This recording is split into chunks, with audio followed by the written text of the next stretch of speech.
Hey everybody, welcome to the Auman Landscape YouTube channel. Here at the house today, we've got Travis. He's gotten really good at doing cleaning and sealing work, and we're here at the home patio, and we're gonna have Travis do this. This patio's about 7 years old. It's under these giant oak trees, and you can see here when you've got all this shade, and that's south, which, you know, to have this stuff on the south side is not real common. But we got all this shade, right? I mean, this patio's in shade most of the day. We've applied Sherbon's cleaner on this, which is a great product. So Travis went through and pre-sprayed this whole patio with Sherbon, SDK Sherbon cleaner, SureClean, I think it's called. And it does a really good job of cleaning. So he's got it in a little spray jug, and then sprays it over, lets it set up for 5-10 minutes, 20, whatever. And so he's gonna go through and get this all activated and wash, you know, just kind of starting out. Get this green junk out of the pavers. Now this is a weathered style paver with great big joints. What you'll see, especially on this, is a great case for like 1 or 2% slope patios.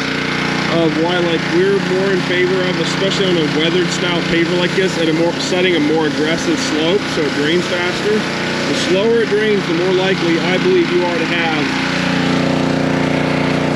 that. Now it's not weeds, it's advantageous growth. Now in the shade, again, this is all shade related because the stuff in the sun doesn't deal with this.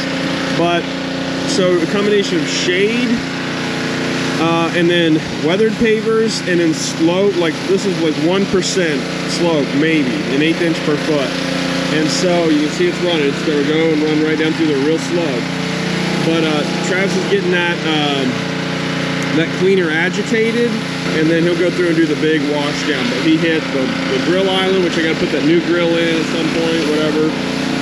We've been slowly remodeling the house. Like, that door was there, the steps are over there. We moved the door, put a new door in there.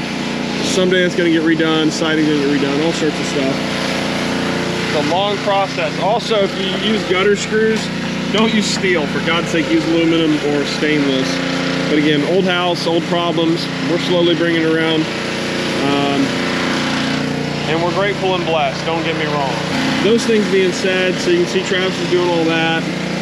That power washer, when he goes to actually wash that, it's going to blow a lot of sand out. We're going to need to add a lot of sand. And we're going to hit it with a sealer going through here. You can see a few things. Anytime you build a patio around mature trees and you dig out, you're going to disrupt that root system like crazy and really stress your trees, if not kill the trees. Now these trees, about their whole lives, have had some sort of patio out here, so they're used to that kind of stress. And when we redid this, we didn't really tear up a whole lot of roots, but if this was brand new patio around existing trees, we would have torn up root systems like crazy and strained these trees. You can still see they're under a lot of stress. They're still leafing out in the main portion of the tree.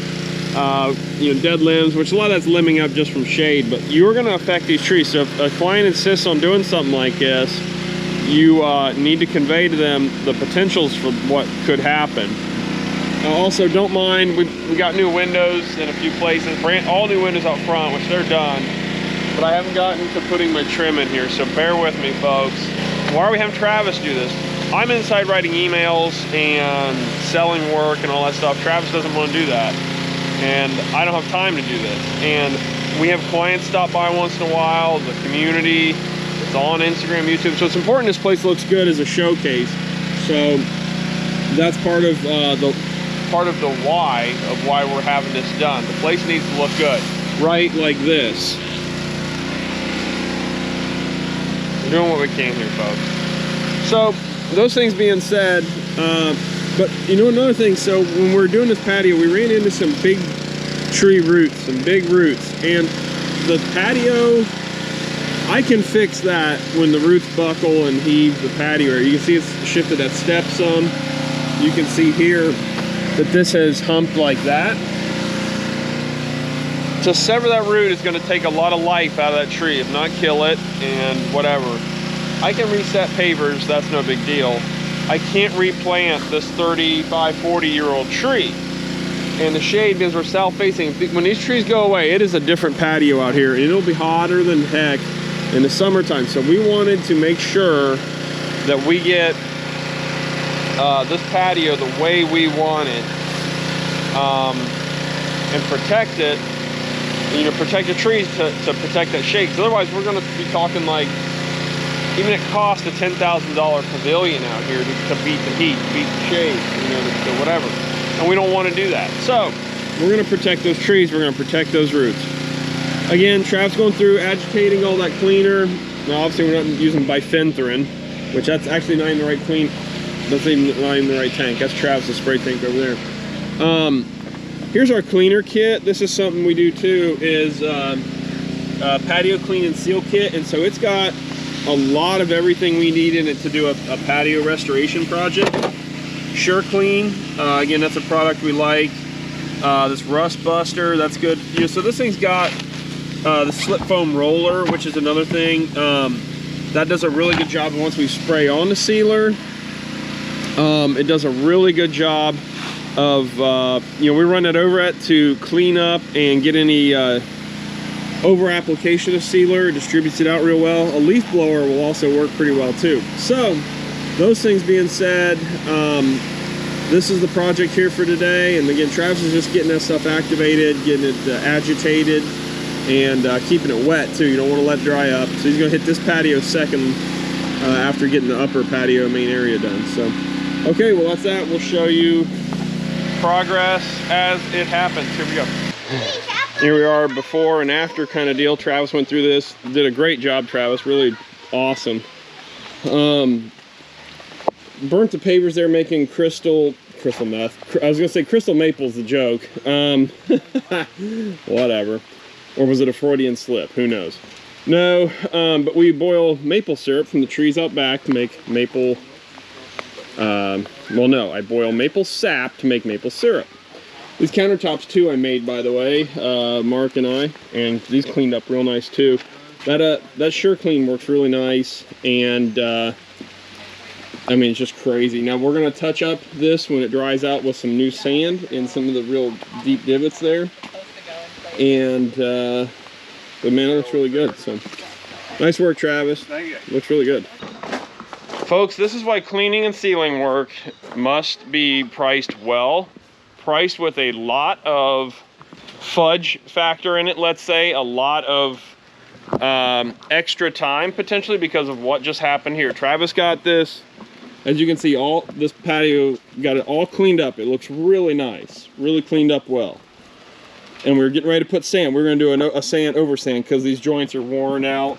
And a lot of deep pockets in there. Now we weren't gonna do this lower patio because it's in pretty good shape. All the sand has held up really well over the years, right? Hard as concrete, it's just wonderful, great stuff. But this upper patio's had a lot of pitting, you know, whatever, for whatever reason. Like right here, especially where my gutters overflowed for a long time and beat this sand out of there. But here's why. So Travis was literally about to dump sand on the patio here to sweep it over to fill these joints. And we were watching it because we knew something bad could happen. Well, here we are. A little rain shower came through and wetted the entire patio down, and now we're sunk. And so now we can't do it. Now, if this was a for-hire job like we normally do, we'd be totally hosed because Travis has got all the stuff out there. He's putting it away now, loading it back up. We're sunk for the day, and so we got to move on to something else. And so that's why in this kind of work, you have to make sure you price it properly with extra time in it like this, because this stuff can happen, will happen, or say something crazy, a flock of birds lands in trees, poofs all over the patio, complete wash down, whatever. That's why these jobs really have to be priced very liberally, let's say, or very high, because there's so much of this kind of factor that's going on. So we're going to reapproach next week, and or you know, or maybe we might get lucky, sun comes out, dries it up by this afternoon, but in the meantime Travis is going to have to kill 3 or 4 hours figuring out what we're going to do in the meantime. So we'll go on to another service call, or actually what we're going to be doing is finishing the shop move now, so from the old shop to the new shop. and that's what we'll do. But yeah, the unexpected things of weather is what will get you. So there we go. And we're back. So Mr. Travis here went ahead and is going to do a total sand over this area and then run the blower over it. And that'll blow it out of the thin spots, according to Master Sander Travis, which Brittany told me I am not the Master Sander anymore. Travis has been the one doing all that, so Travis the Master Sander.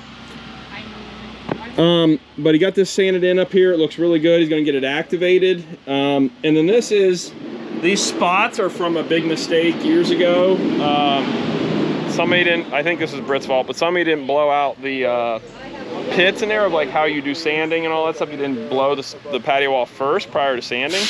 That's in the how to install pavers training video. You'll see some stuff on that. But when you put the sand down, you need to blow it off with a leaf blower really lightly to get the dust out of, you know, the pores and things of the pavers.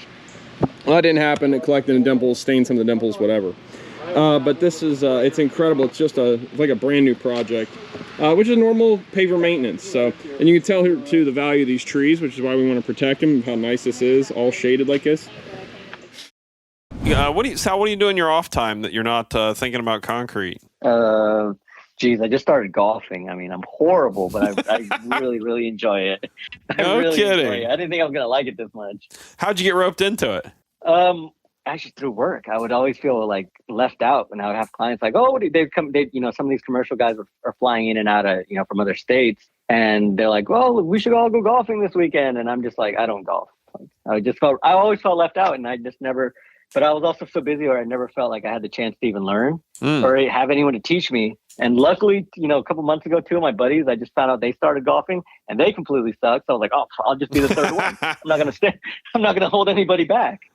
And, but I practice a lot. I'm trying to get better.